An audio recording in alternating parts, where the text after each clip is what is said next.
Hello everybody and welcome back to another episode of Kerbal Space Program. This is your friend Trickman01 and we are in episode 2 of Kerbal Space Program. So what I've been doing is I've been doing some science off camera, trying to unlock more things so that we can make more manned flights. So we can see I've unlocked all of these already, so I've unlocked some cool stuff as it is. I have also racked up another another 431 science.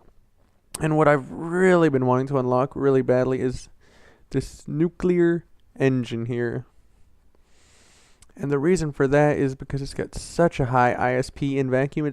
Once you get into space, it's probably the most efficient engine you can have. So, basically it'll help make some really long manned missions to basically the far off planets and moons possible, and dwarf planets and what have you. So let's go ahead and unlock that. We'll research it. So we have that available to work with now.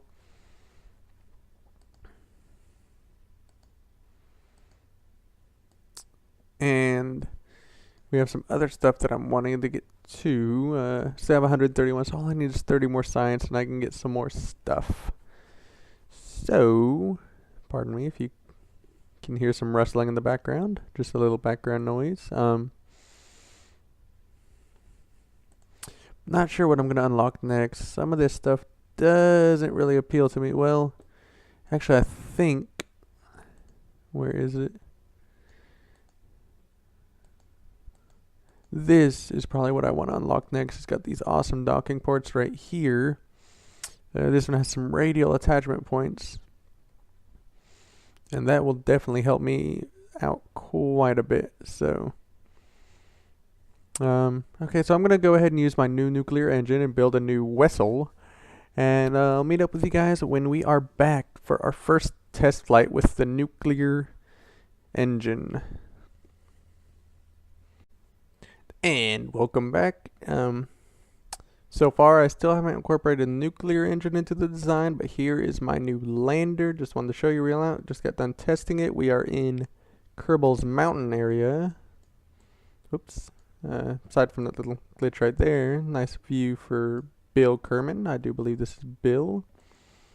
So I just want to show you where we are with the top of it, and we're going to go ahead and incorporate this design into the nuclear engine, and we're going to try to go to either Duna or Eve, I do believe. We may just send a probe to Eve, though. It might be the easiest way to do it. But that's just a quick update for where we're heading. Nice lander design here. Rechargeable batteries, parachute on top, parachutes right here also. Got some mystery goo canisters, barometers, thermometers, pretty much everything we need for science. So I will see you guys when the design for the incorporating the nuclear engines is finalized. And welcome back, everybody. What's been a few seconds for you has actually been closer to a week for me. I was really tired at the time I was doing that last segment. And, excuse me, a few hours, or it would seem like a few hours after I finished that segment, the game was actually updated to 0.23, leaving me with a choice. I could go on from here with everything I've unlocked, or I could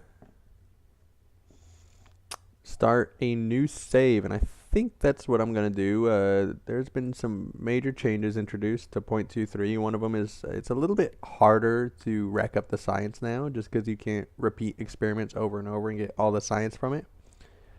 And please excuse me if you can hear my cat. It's she's being rather loud today, so please do forgive me for that. Looks like she's gonna go downstairs and meow out the window, so hopefully she won't be too loud for you guys. Excuse me. But anyways, I believe I went back in there. I didn't mean to go back in there. I wanted to go back to the science place. I believe we're going to go ahead and start a new save. So, this will be the end of this episode, unfortunately. I know, I'm sorry, it's kind of short. And shortly after, probably an hour or so after this one goes up, I'm going to go ahead and post Season 2, Episode 1. Well, we'll just make it a new episode and call it a new save. How about that? Since Season 1 lasted all of, I believe this is Episode 3. I'm not 100% sure. But you can see they actually have a science archive now. You can see all the different science you've done. If we go to the vehicle assembly area, we can see that the interface has changed just a little bit. And if you right click, you can get more information. So with all these updates, I think it's closer to what the final product of the game is going to be, and it's significant enough where we're just going to start the new save. So thank you so much for joining me up to this part of the journey. I apologize we didn't get as far as I wanted to in this episode. I put a lot of thought into this. So we'll see you guys in episode 4, A New Beginning.